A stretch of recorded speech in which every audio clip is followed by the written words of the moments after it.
Fala galera, tranquilo, beleza? Muito prazer, meu nome é Davi Elisiário, sou professor do Conceito e essa é mais uma aula do curso Ceará na UES, tá certo? Gente, eu estou responsável pela parte da biologia, principalmente fauna e flora e características gerais da caatinga, digamos assim, certo? Tem alguns aspectos gerais da caatinga que nós precisamos relembrar para conseguirmos compreender melhor a flora e a fauna desse grande bioma que estamos falando.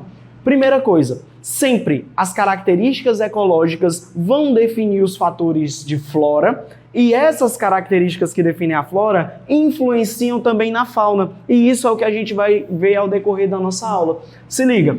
As características gerais da caatinga, primeiro, um solo muito raso. Eu não preciso cavar muito para chegar na rocha matriz. Ao chegar na rocha matriz, eu não consigo ultrapassá-la.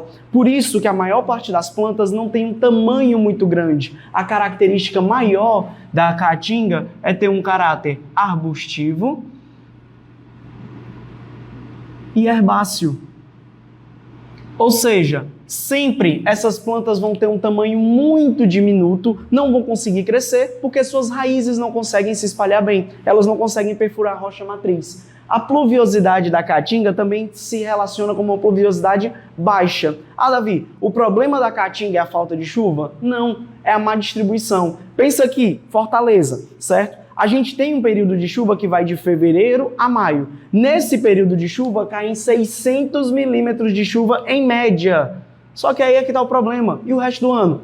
Acabou, não tem mais chuva. É um momento seco. Então, o problema da caatinga não se delimita à falta de chuva, se delimita à má distribuição dela. Fora isso, nós estamos no ambiente tropical, estamos no ambiente extremamente quente. A temperatura da caatinga raramente fica abaixo de 25 graus Celsius. Então, essas plantas precisam estar adaptadas ao solo que é extremamente raso, a pluviosidade baixa e as temperaturas um tanto quanto elevadas. Fora isso, a gente ainda tem um solo que é rico em óxido e principalmente o óxido de ferro. Você já percebeu que quando você vai para o interior, a característica daquele terreno é que ele é um pouco avermelhado?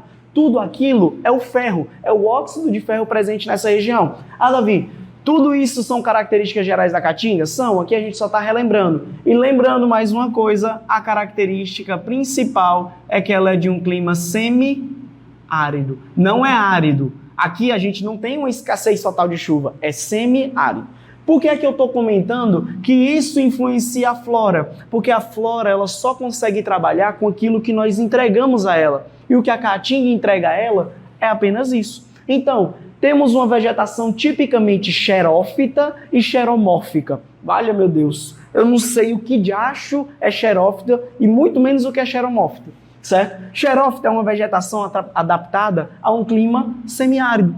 Sempre que o clima for semiárido ou árido, nós chamamos a vegetação de xerófita. Ah, Davi, e xeromórfica? É porque a forma dessa vegetação, morfologia é forma. Então, esse mórfica aqui significa a forma dessa vegetação. Vai estar relacionada principalmente às características da ausência de chuva, ou seja, do clima seco.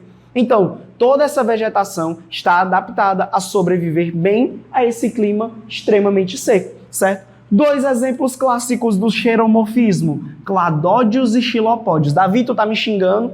Em algum momento a gente começou uma briga? Não. Cladódios são basicamente caules achatados ou caules acilindrados que vão reter água durante um bom período de tempo. Vocês conhecem os cladódios como os caules dos cactos.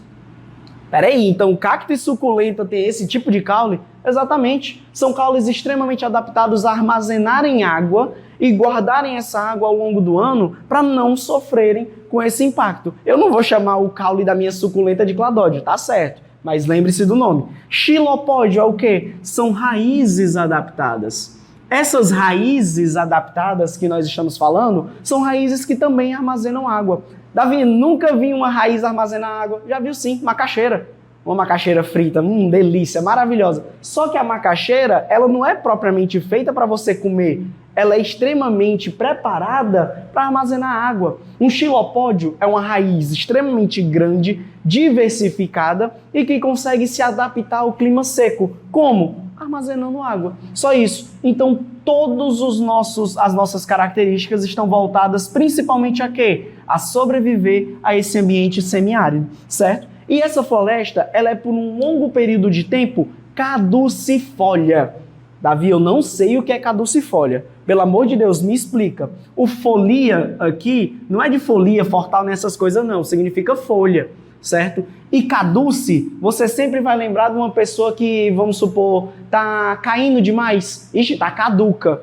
Caduce significa que as folhas caem. Durante boa parte do tempo, essa vegetação vai perdendo sua folha. Lembra que eu comentei com vocês que a pluviosidade ela é baixa, mas ela é mais distribuída? Essa pluviosidade existe de fevereiro a maio, certo? Então, nesse período de tempo, a planta tem folha. Davi, passou de maio, o que é que vai acontecer? A planta vai perder quase todas as suas folhas. E ao longo do resto do ano, se não chover, se não tiver uma boa chuva, ela permanece sem as suas folhas. É isso que significa o caducifólia, é perder as suas folhas. Essas folhas também são extremamente adaptadas. Elas são folhas compostas ou recompostas. Meu Deus, folha tem isso? Sim, folha simples é aquela que a gente conhece. Aquela folha que tem um pecíolozinho e aquela estrutura, parece uma penazinha pequena, certo? E essa folha aqui é a folha simples. Só que uma folha simples nem sempre é boa para evitar a perda de água. Por isso que algumas plantas possuem folhas compostas. E outras plantas ainda possuem uma folha recomposta.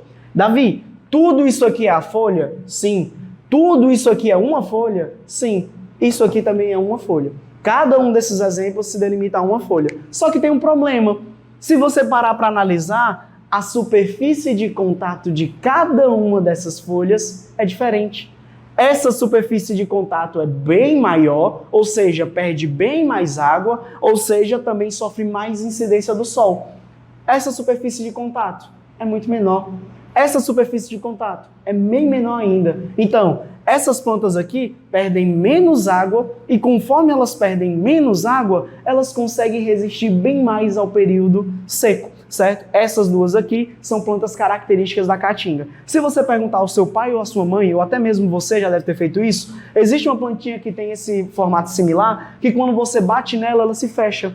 As pessoas chamam de Alice, Alice teu pai morreu, recebe um bocado de nome. Por quê? O impacto é significativo para ela como uma predação, como se ela fosse morrer, ou então uma ausência de água, por isso que ela se fecha, diminuindo mais ainda a superfície de contato, certo? Fora isso, essas plantas ainda possuem um metabolismo extremamente adaptado a essa ausência de água, a essa temperatura alta e a esse estresse, um estresse fisiológico causado pela ausência da água, certo? Essas plantas que estão adaptadas a isso, nós chamamos elas de plantas C4 ou plantas CAN. C4, Davi, essa planta vai explodir a qualquer momento? Não, é o tipo de metabolismo, é como ela armazena o CO2, certo? Existe um tipo de planta chamado C3, que são plantas gastadeiras. São plantas que gostam de usar o máximo de água que podem, não perdem folha, não deixam nada para trás, certo? É a mangueira, por exemplo. Você já viu uma mangueira seca? Nunca. Você já viu a folha da mangueira extremamente seca presa nela? Não. A mangueira, ela está o tempo todo puxando muita água, gastando muito nutriente e nunca fica seca. Ela nunca perde suas folhas. Essas plantas não podem fazer isso. Tem água disponível o ano todo? Não. Tem nutriente disponível também o ano todo? Às vezes. Então, as plantas têm que se adaptarem a isso. Plantas C4, elas não realizam um processo chamado fotorrespiração, que é muito comum na mangueira, que é uma planta C3. O que seria isso? É quando a nossa querida enzima rubisco captura o oxigênio e não o CO2. Quando ela captura o oxigênio, ela faz um metabolismo bem errado, certo? Quando ela captura o CO2, ela realiza a fotossíntese da forma correta. Então, essas plantas C4, elas não podem realizar essa fotorrespiração. Elas têm que realizar uma preparação um pouquinho maior. Essa preparação maior seria o quê? Elas vão utilizar uma diferença espacial na captura do nosso querido CO2, certo? Como seria essa diferença espacial? O CO2 é capturado em um canto e ele vai ser armazenado em outro. Para que é que isso vai ser